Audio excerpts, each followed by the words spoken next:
جی السلام مفتی صاحب. السلام. جی جناب. مفتی صاحب, میں تھوڑا پہلے اپنے بارے میں آپ کو بتا دوں جی. کہ 2018 میں مجھے اسلام کے بارے میں پتہ چلا, اکتوبر ہوں میں. اور ود ان ون ویک میں اتنے کھلے ذہن کا انسان ہوں کہ تھوڑا تھوڑا کلیئر بولیے, مائک کو قریب کر لیجئے. With in one week. With in one week ہوں. ڈاکٹر ذاکر نائک صاحب سے مجھے پتہ چلا تھا. جی. اور ود ان ون ویک میں نے یہ ایکسیپٹ کر لیا کہ دیر از ون گاڈ, اور باقی جی. چیزیں جی. میں زیادہ اوپنلی نہیں بول سکتا بیکاز آئی ایم ٹھیک. Belong to very communal area. ٹھیک ہے. But I can not practice. So یہ میرے ذہن میں جب سے گھر کر رہی ہے کہ اس کا کیا مسئلہ میں پھر کیسے حل کروں. یعنی آپ پریکٹس نہیں کر پا رہے ہیں اپنی ذاتی کچھ ڈاؤٹس ہیں اس کی وجہ سے, یا کمیونل جو مسائل ہیں اس کی وجہ سے آپ پریکٹس نہیں کر پا رہے ہیں؟ Communal. کمیونل ذاتی مسائل کوئی کی وجہ سے. مسائل ذاتی تو میں جب ٹھیک ہے. سے بالکل فکس ہوں کہ دیر از اونلی ون آپ گاڈ. کی آپ کی اپروکسیمیٹلی ایج کیا ہوگی, کس ایج گروپ میں ہیں آپ؟ 25. اوکے. تو بھائی دیکھیں, میں یہ سمجھتا ہوں کہ یہ والا مسئلہ جو ہے یہ سب کے ساتھ آتا ہے جو بھی اسلام میں داخل ہوتے ہیں. میں ایک واقعہ آپ کو بھی بتاتا ہوں. چند مہینے پہلے کی بات ہے, شاید اس بات کو یعنی رمضان سے پہلے کی بات ہے. جی ہاں. تو میرے پاس ایک لڑکی کا میسج آیا کہیں سے. اس نے مجھے ای میل وغیرہ کر کے نمبر لیا, واٹس ایپ پر اس نے رابطہ کیا.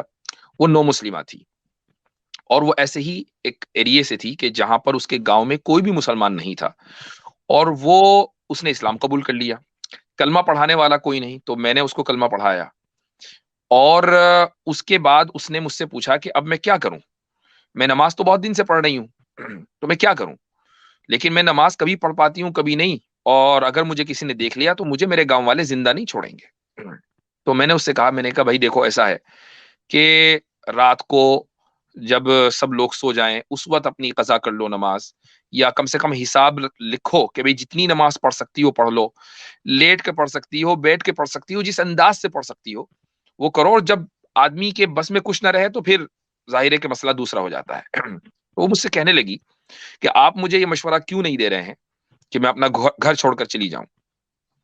میں نے کہا میں تم کو اس لیے مشورہ نہیں دے رہا ہوں کیونکہ اگر تم گھر چھوڑ کر چلی گئی تو کہاں جاؤ گی. میں تو کوئی تم کو جگہ نہیں دے سکتا, تمہارا کوئی جاننے والا ہے, دنیا میں ہر طرح کے لوگ ہیں. ہو سکتا ہے کہ تم نے کسی مسلمان کے اوپر اعتماد کر لیا مسلمان سمجھ کر, اور وہ آدمی قابل اعتماد نہ نکلا تو اس نے کہا کہ ہاں آپ کی بات صحیح ہے, لیکن بہرحال وہ کسی کو جانتی تھی.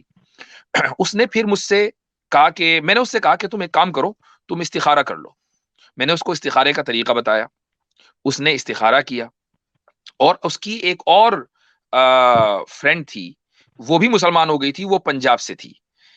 تو اس نے اس سے استخارہ کروایا, اور اس نے بہرحال اس استخارے کا نتیجہ نکلا. خواب انہوں نے دیکھا, انہوں نے مجھے بتایا. اس کی تعبیر کلیئر یہ تھی کہ اس ظلمت کدے سے نکلنا ہے, اس تاریک گھر سے نکلنا ہے. اس کے بعد میرا ان سے کوئی رابطہ نہیں ہوا. اور کمال کی بات آپ یہ دیکھیں کہ وہ رابطہ کرنے کے بعد رابطہ ختم ہونے کے بعد میں نے کوئی نمبر سیو نہیں کیا تھا. اتفاق سے میرے پاس ایک صاحب نے, اور یہ میں پبلک ریکارڈ میں اس لیے لانا چاہ رہا ہوں, اگرچہ یہ بہت پرسنل ہے, میں اس لیے لانا چاہ رہا ہوں کہ کہیں وہ میری بات اگر سن رہی ہو تو مجھ سے وہ رابطہ ضرور کرے. مجھ سے ایک صاحب نے رابطہ کیا, کہا کہ بھئی میرا لڑکا ہے, میں چاہتا ہوں کہ میں اپنے لڑکے کی کسی نو مسلمہ سے شادی کروں, تو جی آپ کے پاس کوئی آپ کے علم میں ہے؟ میں نے کہا کہ ہاں انشاءاللہ. لیکن شروع میں اس وقت وہ اپنے گھر میں ذرا ماحول نہیں بنا پائے تھے, اب ان کے گھر میں بھی ماحول بن گیا. لیکن اتفاق یہ ہے کہ اس لڑکی کا رابطہ میرے پاس نہیں ہے, تو اگر اس طرح کے کوئی ہو تو مجھ سے ضرور رابطہ کرے. تو یہ ہے بات.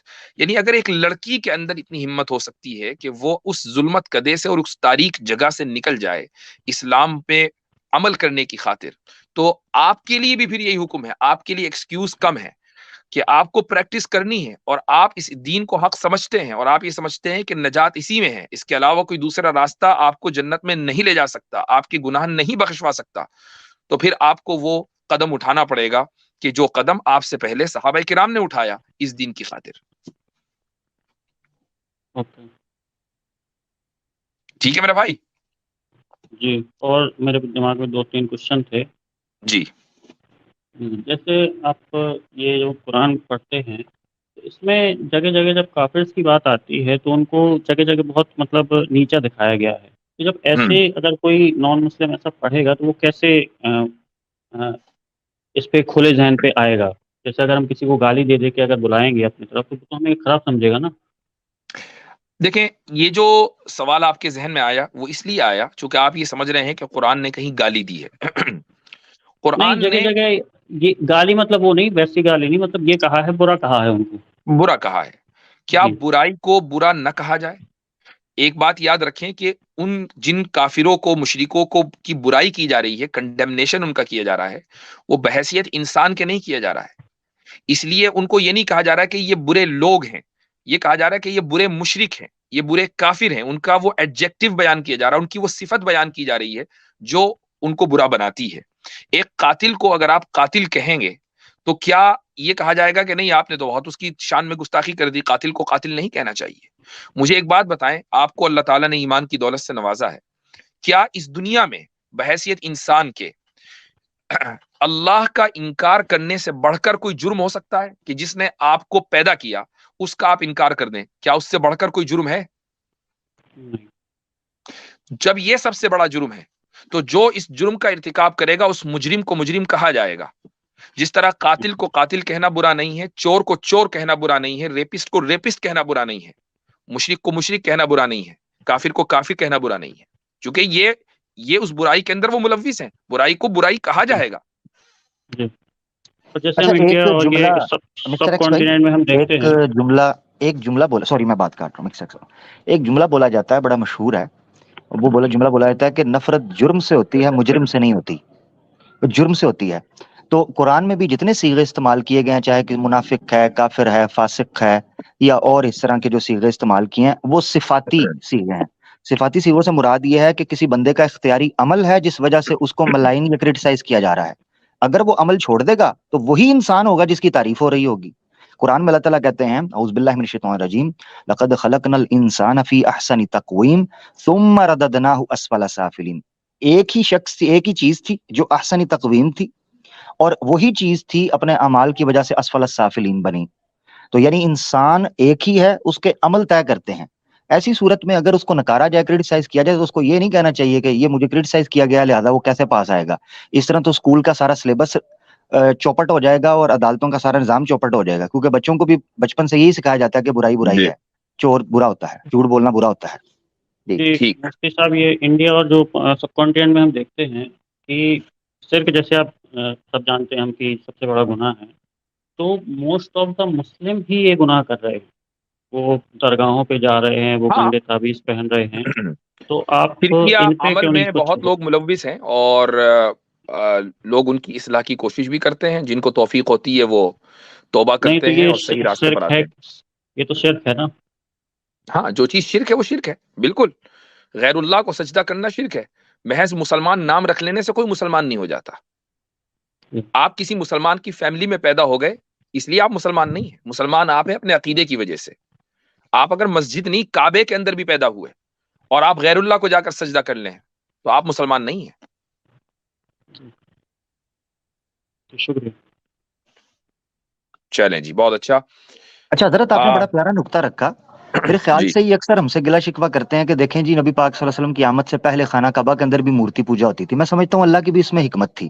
خانہ کعبہ کے اندر مورتی پوجا ہو کر بھی اس کو کرٹیسائز کیا گیا.